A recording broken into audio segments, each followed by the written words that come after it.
I want to reflect on a few things I learned. I just hosted a writing Zoom called a Mindbody writing wave, which I'm now coming up with like, okay, what am I actually trying to do here? Because regular journaling, which I love, and I think we should all, journal totally, but I think it tends to keep us up here at the level of mind and thinking. And so then we can go in these loops of telling us the same story over and over again. And so what I'm trying to do is, you know, what if we shifted more to from mind to mind body or body and then beyond into the unconscious and approach writing as this kind of motion, right? And I'm thinking of Julia Cameron's The Artist's Way, which I'm now rediscovering. And I guess, I read it years ago and then I was like, it's so trivial, just write your morning pages. And now I'm like, oh my God, it's so profound because, there's motion and there's getting away from the thinking and just letting things emerge and happen. And so I hosted a little Zoom and we did that. And it struck me, for me, I journal all the time. I was like, yeah, just pick up a pen and paper. And it was really, it was hard for people. And one thing that came up, somebody said, when I write by pen and paper, with pen and paper, it's not neat. I don't like my handwriting, basically. And I was like, it's not. And especially it's not neat if you do it, quote unquote, right, in my sense, which is if you're going from the mind into your feelings, into your emotions, and especially into the things we're avoiding, especially into the things that are difficult. But this is where writing with pen and paper is a totally different experience than typing, whether you're typing on the phone or writing on a laptop or computer. First of all, the experience with the screen is disembodied. It's not the same motion, right? There's value in just kind of that flow.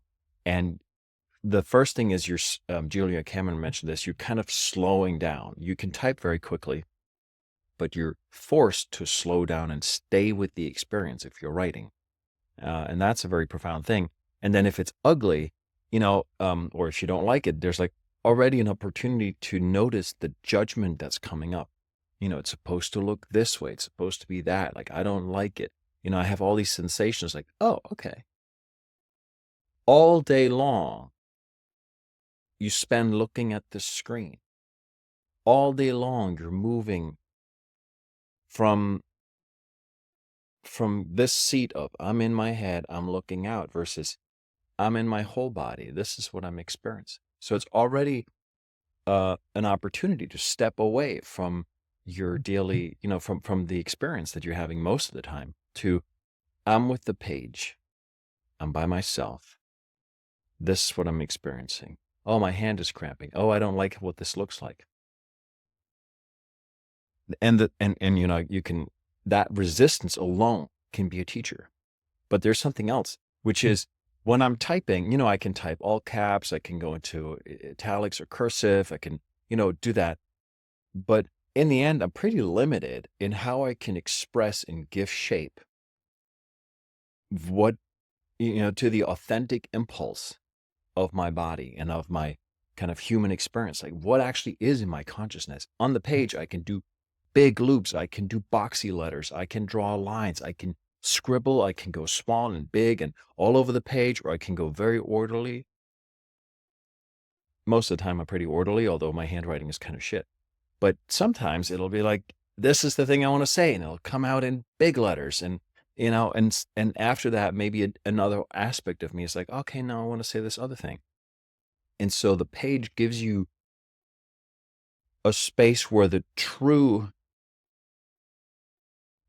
impulse can be, well, in a linguistic sense, right? Like you're still in the realm of symbol and language and that kind of flow. So you can add more layers to that, right? You can write it and you capture one impulse to that, and then you can also speak it out loud. And how does it want to be spoken?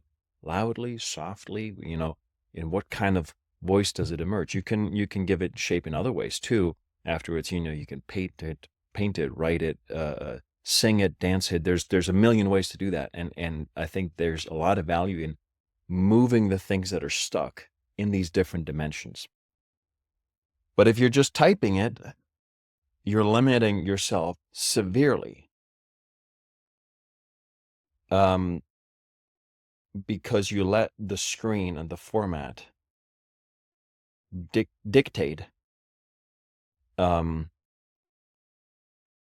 and you're basically submitting to the limitation of that, and you're losing, I think you're disconnecting from the inner experience in favor of, I'm going to be faster, it's more going to be organized and more neat.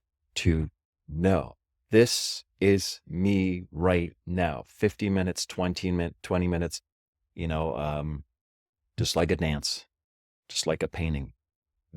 It's just this thing right now.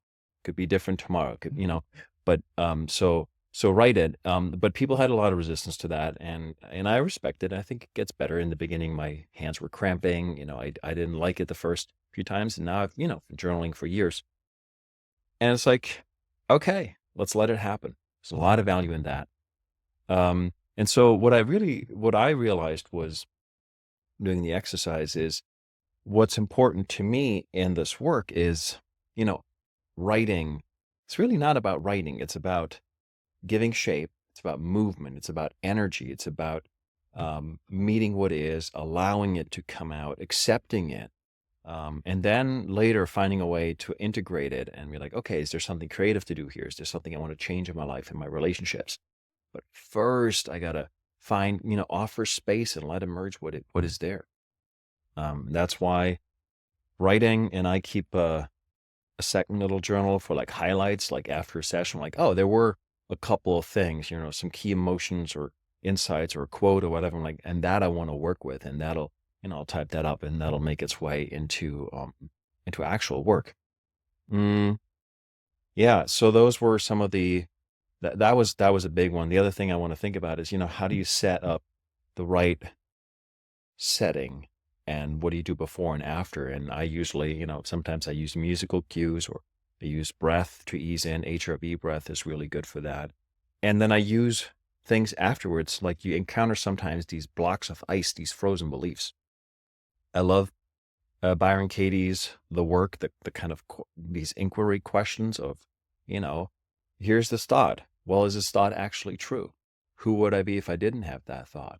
Can I see reasons for dropping that thought? And what if I turn the thought around and I'm pointing at somebody else? This person should be different. Well, who am I in this relationship? Like, should I be different? Like, how am I doing the thing where I'm pointing outward?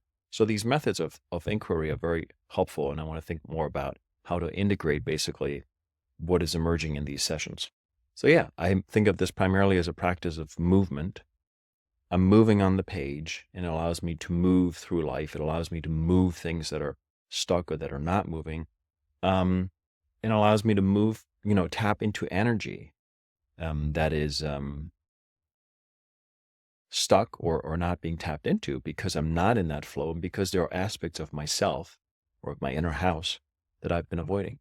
So I hope that's helpful. I've recapped this on my Substack, and also join me for the next event. We'll just get together. I'll talk a little bit about writing, then we'll all get to journal a little bit, and then we get to chat, discuss, ask questions. All right, I'll see you.